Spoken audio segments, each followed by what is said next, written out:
Welcome to the Deep Dive. Today we're getting into something that's, well, constantly fighting for your eyeballs. Advertising. And specifically how things like neuroscience and visual storytelling get used quite deliberately to catch your attention and maybe even nudge what you buy. Exactly. Think of this as decoding the psychology behind the ads you scroll past every day.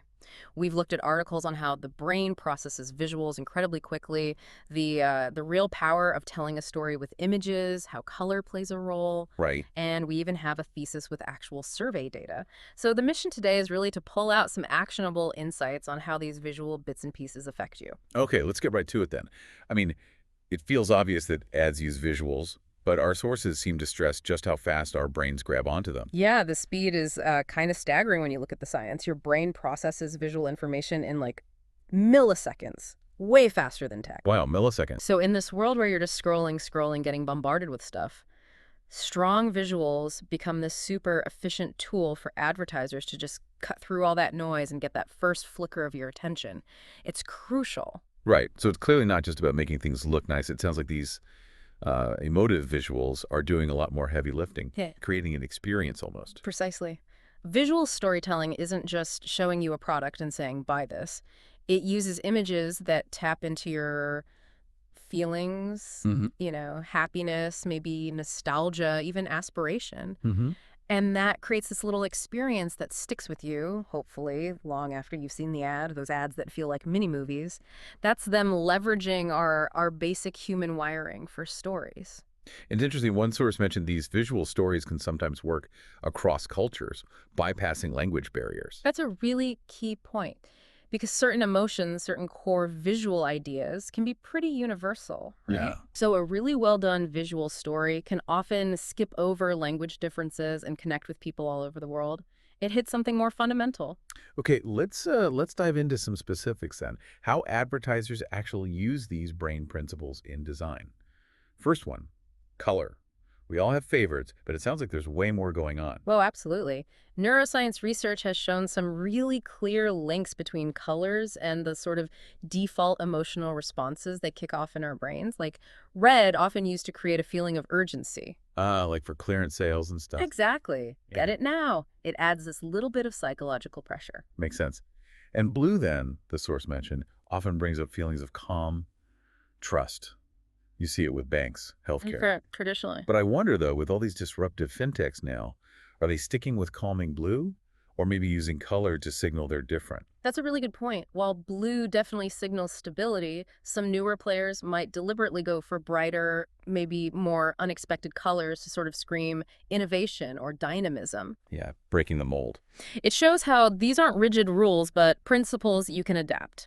Then you've got brights like yellow and orange. They often feel exciting, playful. Okay. And for brands wanting to look more professional or maybe calming, relaxing, shades of blue and green are common choices. It's wild how much thought goes into just picking a color palette. Mm. And the thesis you mentioned, it actually had survey data confirming this link Yeah. between color, feelings, and remembering brands. It did, yeah. The numbers really backed it up. People do form strong connections between specific colors, the emotions they feel, and importantly, being able to recognize a brand just from its colors. Okay, so color's huge. What about the layout?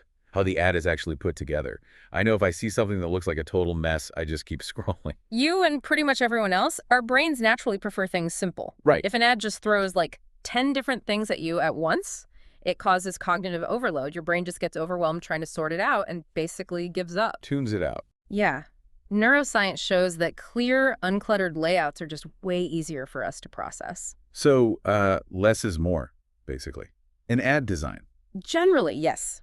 Good ads often have a really clear focal point. Maybe it's a big headline, maybe a striking picture that grabs your eye first.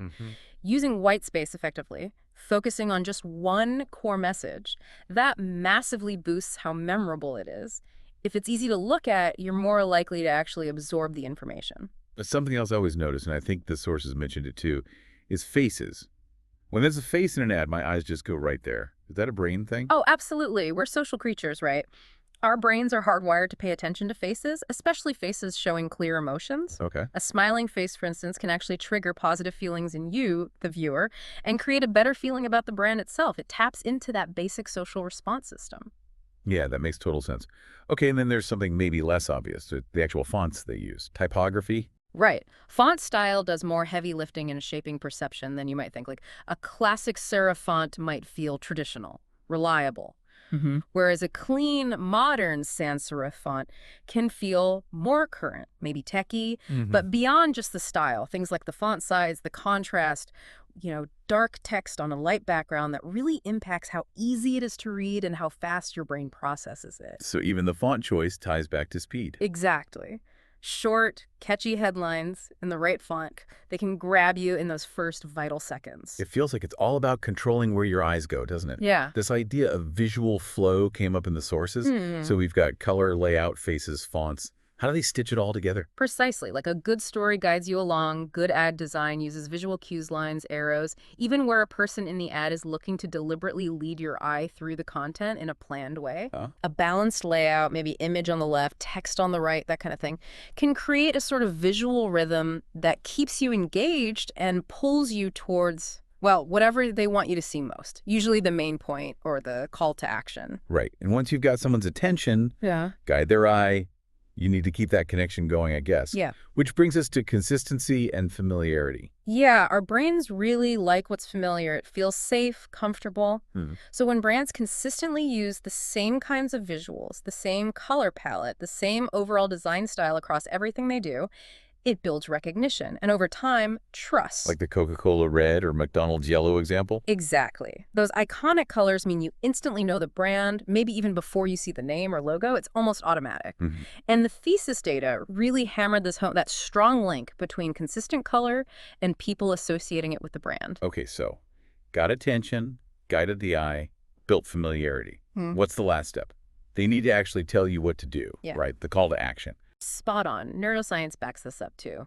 Clear, simple instructions like buy now, learn more, sign up today, make it much more likely that you'll actually take that next step. Keep it simple. Yeah, and that call to action, it needs to stand out visually. Maybe a bolder font, a bright contrasting color, something that makes it immediately obvious what they want you to do next.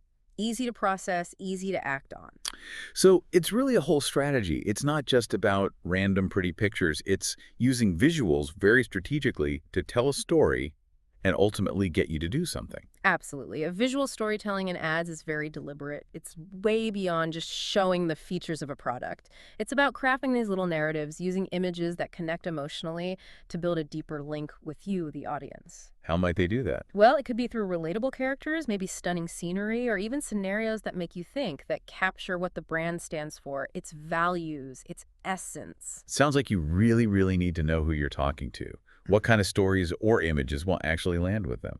Exactly. Good visual storytelling relies on careful planning, knowing the target audience inside out, then selecting the right visual tools, photos, illustrations, design elements that won't just catch their eye, but will actually get the message across effectively and build that connection. Now, that thesis we looked at really drilled down into color specifically. It sounds like it's much more than just aesthetics. Yeah, that was a key point. Color theory is just fundamental in marketing. It doesn't just sway emotions. It shapes how you see a brand's whole identity and how well their ads even work. The thesis actually pointed out that using the wrong color can actively harm how people feel about a brand. Wow. And we build up these connections almost subconsciously between colors and brands. Yes, the research highlighted that. Consumers build these strong, often automatic links. You see the color, you think of the brand. Sometimes the color becomes so tied to the brand you can't really separate them in your mind. But color isn't a universal language, is it? I remember the thesis talking about cultural differences. That's hugely important, especially for global brands. What a color means in one place can be totally different somewhere else. Like the green example. Right. Green might mean luck in parts of the Middle East, but in some Western cultures, it's tied to envy. You have to be really sensitive to those nuances to avoid sending the wrong message or causing offense. Even things like geopolitics can subtly shift color perception sometimes. That's fascinating.